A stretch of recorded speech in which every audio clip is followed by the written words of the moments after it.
Hello everyone.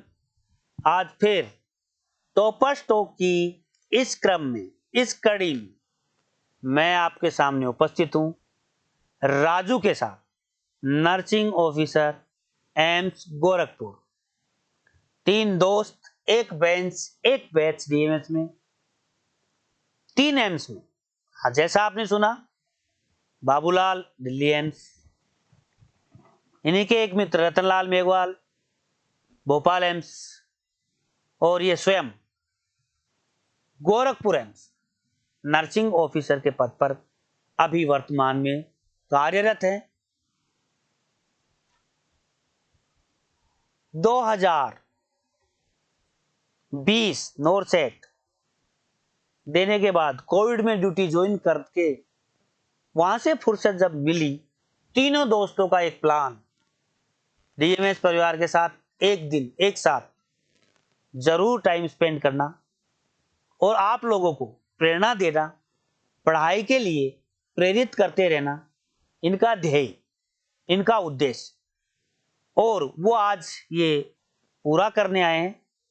अब मैं धन्यवाद देना चाहूंगा राजू को कि इन्होंने आप सबके लिए और डीएमएस परिवार के लिए, हम सब के लिए टाइम निकाला। गोरखपुर से चल के आना, समय देना, ये बहुत बड़ी बात है, पर इनके दिल दिमाग में डीएमएस बसता है। इनका ट्रस्ट और इनका फेथ डीएमएस के लिए जो है, उसके लिए हम इनके आभारी हैं और सैल्यूट करते हैं कि इनका ट्रस्ट डीएमएस परिवार के प्रति है। भगवान से आशा करते हैं बनाए रखेंगे हम, और हम कोशिश करेंगे और अधिक मेहनत करके इनके जूनियर्स को, इनके कलीग्स को उस मंजिल तक पहुंचा दिया जाए जहां आज ये खुद काबिज है। इसी कड़ी में मैं अब राजू का सम्मान करना चाहूंगा एक ट्रॉफी देकर, चमचमाती ट्रॉफी डीएमएस परिवार की ओर से, इनका सम्मान, इनका हक। राजू, आप आए आज, बहुत बहुत धन्यवाद। जिसके आप हकदार है, मेरे को देते हुए बहुत खुशी हो रही है। आपकी संघर्ष की कहानी सुनकर मेरे रोंगटे खड़े हो जाते हैं। आप बहुत ऊंचाई तक जाएं, हमारी अपेक्षा है, आशा है भगवान से। धन्यवाद राजू।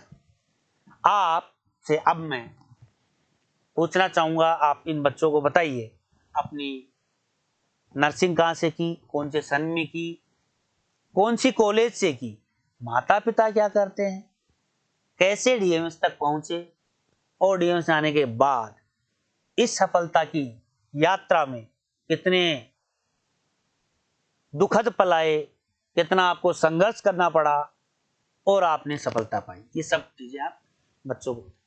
सबसे पहले मैं डीएमएस परिवार का हार्दिक स्वागत करता हूं, अभिनंदन करता हूं सबसे, और आपका भी, आपने हमें इतना समझाया बताया।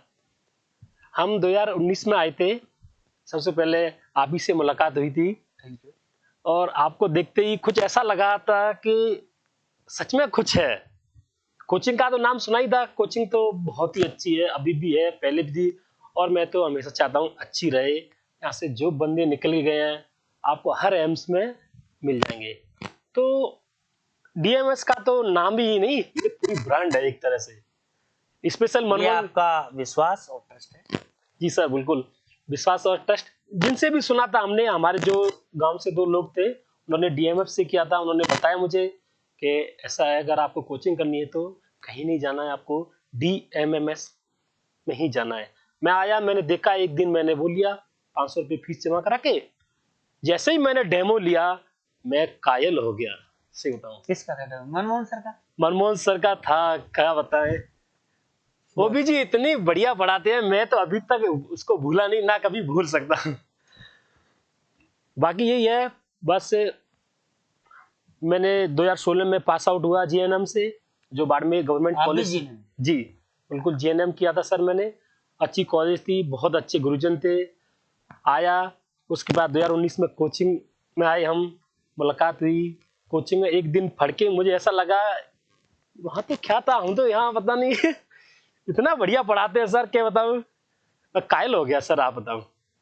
इतना अच्छा। पहले दिन डेमो लगा, डेमो देखते ही मैंने सोचा कहीं नहीं जाना है, बेस्ट ऑफ बेस्ट, जितनी भी कोचिंग है सबसे बेस्ट डीएमएस लगी।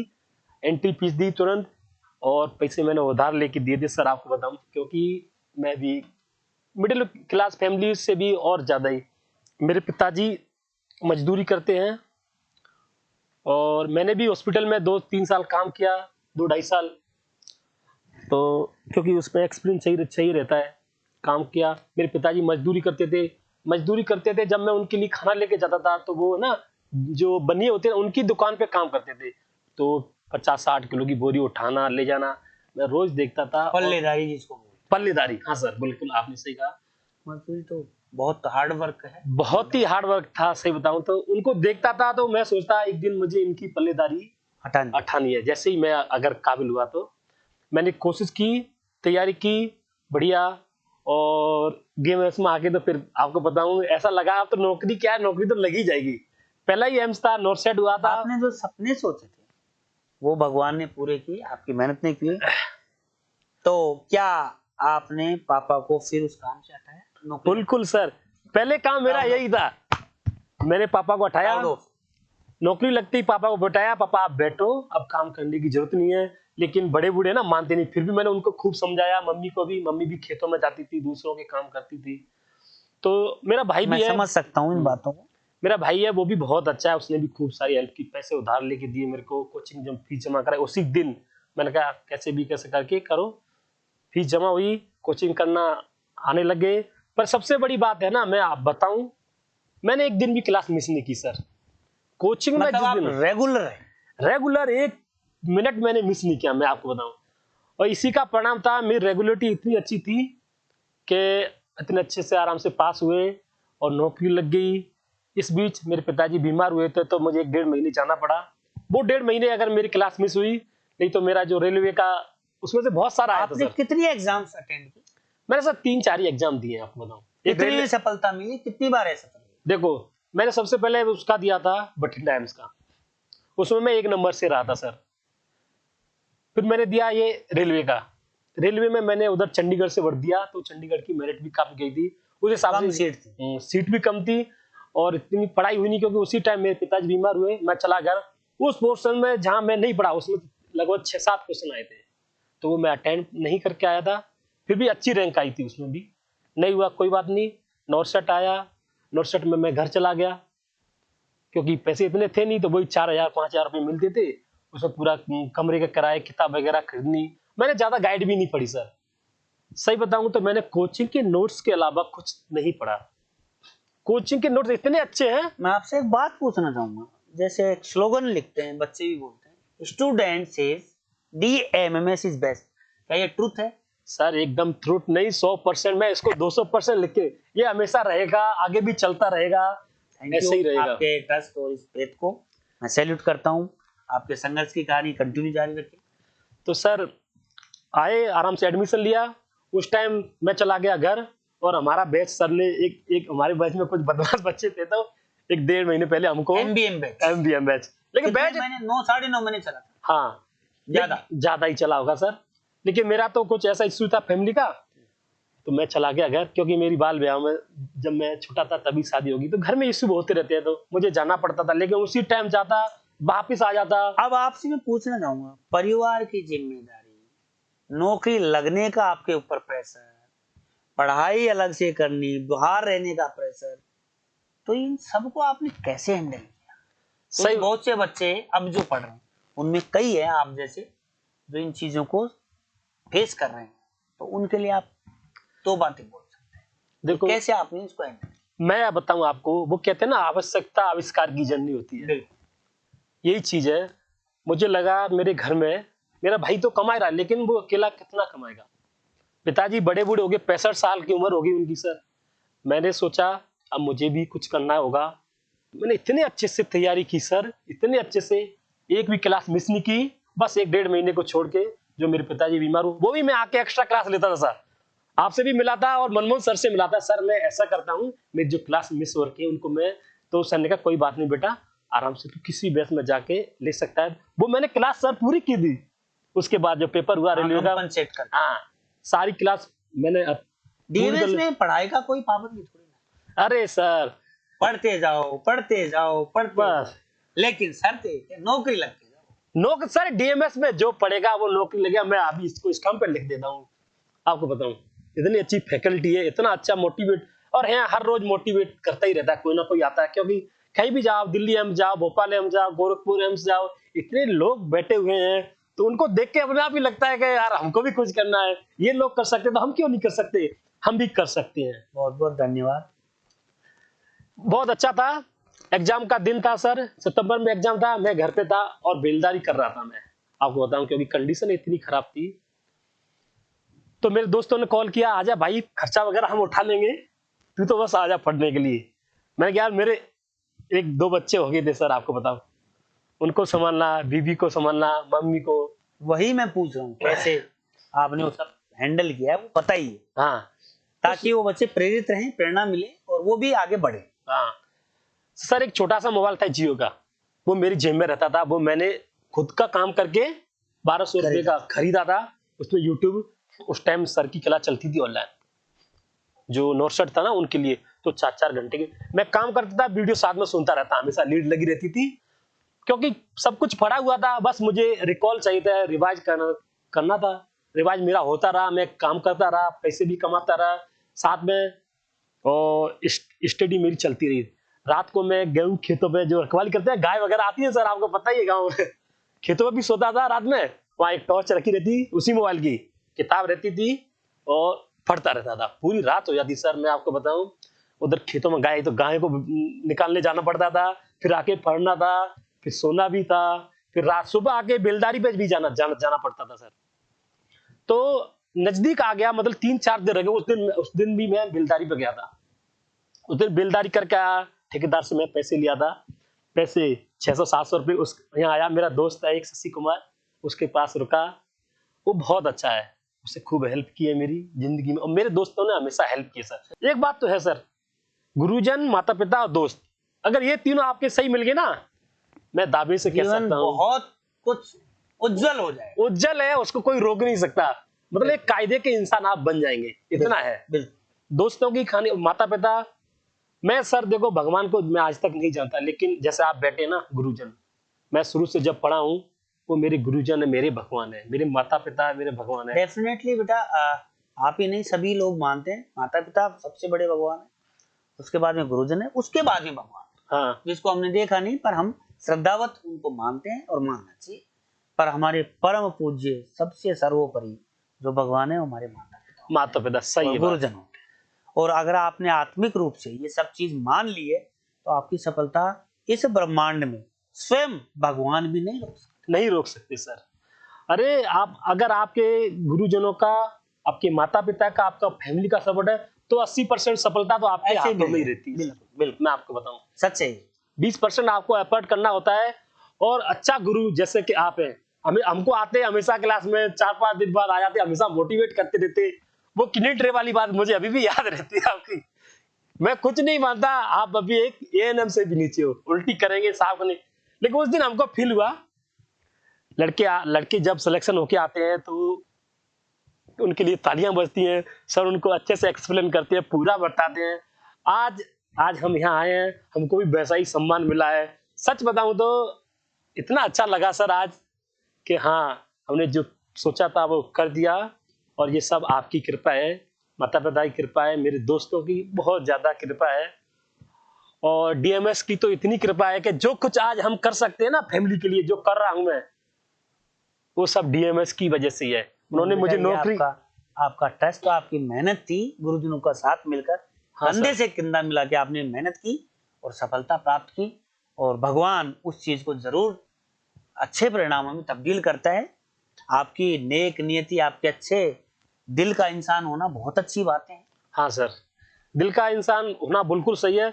बस जिंदगी में एक चीज याद रखनी है, कोई भी हो, आप अच्छे से पढ़ो, अगर आप अपना 100% देते हैं, तो प्रगति जो होती है नेचर होता है, वो आपको वापस करती है। अगर आप करें, आप अगर स्टडी में स्टूडेंट हैं, तो आपको पढ़ना है, आराम से 8 घंटे पढ़िए, 8 घंटे सोइए, 8 घंटे आप मौज मस्ती कीजिए, आराम से बात करिए, बात करना सीखिए आप एक दूसरे से। जैसे कि बात करने से आपको पता लगता है सामने वाले का क्या लहजा है और क्या पर्सनैलिटी है, तो आप वो डेवलप कीजिए, और वो डेवलप हो जाएगी आपकी। अच्छा, एक बात राजू बताओ, ट्रुथ बताना, हाँ सर। पहली सैलरी आई थी तब आपके मन में क्या विचार है? हाँ सर, पहली सैलरी मेरी एक दो दो डेढ़ क्या महीने। क्या विचार करे, क्या क्या सोचा आपने? सर मैंने सोचा सबसे पहले तो मेरा एक ही था, मेरे पिताजी को काम से हटवाना। मैंने सोचा मेरे भाई को भी मैं दिल्ली जाने से रोकूंगा, ये उनके लिए दुकान डलवाएंगे, वो करेंगे, बाकी मैं करता रहूंगा सर। मैंने सोचा माँ के लिए कुछ लेना है, सिस्टर के लिए कुछ लेना है, बहुत सारी वो अपेक्षाएं थी सर, वो मैंने लगभग पूरी कर दी। बहुत बहुत धन्यवाद। और सबसे बड़ी Proud बात, of you बेटा। सबसे बड़ी बात सर, मेरी एक बेटी है जो कि बचपन से सुनती नहीं थी। मैं जिस डीएमएस में आया था, मैंने रतन को बोला था मैं जिस दिन नौकरी लगूंगा उसी दिन मैं थालिया में इसका कोक्लियर इम्प्लांट करा के रहूंगा सर। मेरी नौकरी लगी, मैंने दूसरे तीसरे महीने में आके एसएमएस में वो कोक्लियर इम्प्लांट करा दिया। अभी शानदार, बच्ची बहुत अच्छा। आराम से सुनती है। ये सब है ना डीएमएस माता पिता गुरुजनों की वजह से हुआ। और मैं नवल सर का तो क्या बताऊं, नवल सर है ना, दिखने में ऐसे हैं, मतलब थोड़े रूड लगेंगे, लेकिन अंदर से इनका जो हृदय है ना, एक नारियल होता है ना, ऊपर से कितना, अंदर से कितना नरम होता है। जैसे एक खुमार होता है ना, मटका बनाता है तो थपकी देता है, लेकिन संभालता है इतने अच्छे से एक पूरा मटका बना के। तो डीएमएस परिवार का यही है, आपको कितना भी वो करेंगे, मोटिवेट करेंगे। नेगेटिव मोटिवेट भी होता है, पॉजिटिव मोटिवेट भी होता है। जो अपन पढ़ते हैं साइकेट्रिक में, Reinforcement। हाँ, दो होते हैं, तो वो सर नेगेटिव भी करते हैं, पॉजिटिव भी। जिसको जैसी वो जरूरत होती है वैसा डोज देके उसको मोटिवेट करते हैं। और हम तो हमेशा मोटिवेट होते रहे हैं। और मनमोहन सर का तो बात ही क्या है, उनकी क्लास मैं भगवान का कभी भूल नहीं सकता। मुझे ऐसा लगता है मैं जब भी आंखें बंद करता हूँ, वही का वही डायग्राम, वही के वही डायलॉग, वही के वही, जैसे कि जैसे याद है मुझे थैंक सर। यू राजू, आपको, आप इतनी श्रद्धा से अपने गुरुजनों को सम्मान देते हैं, अपने माता पिता को सम्मान देते हो, यही कारण है आपकी इस उन्नति का, आपकी इस प्रगति। यही बातें आपको एक नेक दिल इंसान बनाती है और आपको खुशियां दे रही है। आप, जी सर। हम भगवान से प्रार्थना करेंगे आप अपनी प्रगति को जारी रखेंगे और आप एक अच्छे बुलंदियों तक जाने की उस हिसाब से मेहनत करते रहेंगे। जी सर। और आप अपने परिवार, परिवार, समाज, अपने कॉलेज के गुरुजन, अपने इष्ट मित्रों को हमेशा गौरवान्वित महसूस कराएंगे। हमारी आप लोगों से यही अपेक्षा रहेगी। अब दो बच्चों को सफलता के मूल मंत्र आप बताइए कि हाँ इस सर। तरह से पढ़ाई करके, इस तरह से करके और सफलता प्राप्त की जा सकती देखो, मैं बच्चों को यही कहना चाहूंगा, मेरे मेरे खुद का एस्पेक्ट ही है, जैसे मैंने पढ़ा था, मैं आपको सही बता रहा हूँ। मैंने डीएमएमएस के जो नोट्स है ना, जो क्लास ली है है। मैंने, मतलब डीएमएस का जो कंटेंट है वो मोर देन सफिशिएंट है, सफिशिएंट नहीं सर, बहुत ज्यादा क्लियर कट है। इससे मतलब बाहर कहीं भी कुछ क्रिस्टल क्लियर जो कंसेप्ट आपके हैं, आज भी हमको यहाँ वो के सारी डेटा कोई चैलेंज नहीं कर सकता, कोई नहीं कर एम्स सकता। भी नहीं कर सकता। अरे एम्स तो क्या सर, एम्स यहीं से तो बना है। कहीं देख लो आप, नर्सिंग ऑफिसर जहाँ के हैं सब के सब डीएमएस की लगे हैं। और मैं तो कह रहा हूँ बच्चे कोई सी भी कोचिंग में पढ़े, कहीं भी पढ़े, बस आप पढ़ते रहिए। आपका एग्जाम नजदीक है तो बस सबसे बड़ी बात है, एग्जाम के साथ खेलिए। एग्जाम में प्रेशर नहीं होना चाहिए, प्रेशर होने से ना अपनी जो मेमोरी होती है ना, वो थोड़ी सी दब जाती है।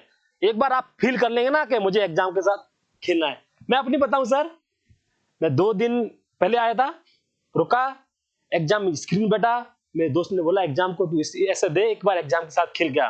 वैसा किया, आराम से रिलैक्स होके बैठा, पानी पिया सर, तड़ाक तड़ाक 2 राउंड खेले थे मैंने, 2 राउंड करके बंद कर दिया। आधा घंटे पहले पेपर बंद करके रख दिया, भाई सिलेक्शन अपना हो गया। मतलब बिल्कुल ही कितने क्वेश्चन किए थे आपने? लगभग मैंने सर क्वेश्चन मैंने 160 के लगभग अटेंड किए थे। 160 में से कुछ गलत भी थे, लेकिन बहुत ज्यादा सही थे। मतलब एक्यूरेसी रखी है। एक्यूरेसी। उसके बाद दूसरा तीसरा राउंड सर मैं खेला नहीं, बाकी सब बंद करके मेरे से पड़ोस में बेटा, भाई इतना जल्दी पेपर कर लिया, कौन सी कोचिंग से है? सर डीएमएम से है। वो कह रहा यार गजब। थैंक यू, आपका विश्वास जेम्स के प्रति बना रहे और आप अपने कलीग्स और अपने छोटे भाइयों को, जूनियर्स को अच्छा गाइडेंस देते रहें और जीवन में उनकी सफलता की कामना करते रहें। भगवान आपको भी सफलता और देता रहे।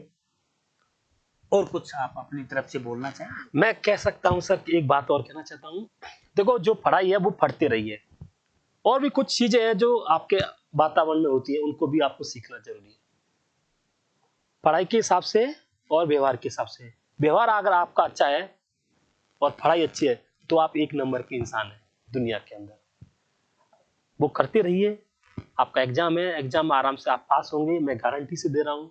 नर्सिंग में कोई रहेगा नहीं जो भी अगर दिल से अगर पढ़ लिया अपना 80% भी देगा तो भी उसका सिलेक्शन है सर। बिल्कुल, मैं ये गारंटी से ये तो पक्की बात है। ये बहुत अच्छी बात बताई आपने। हाँ। दिल से किसी ने 80-60% दे दिया, पास हो जाए। नर्सिंग में कोई दिक्कत नहीं है।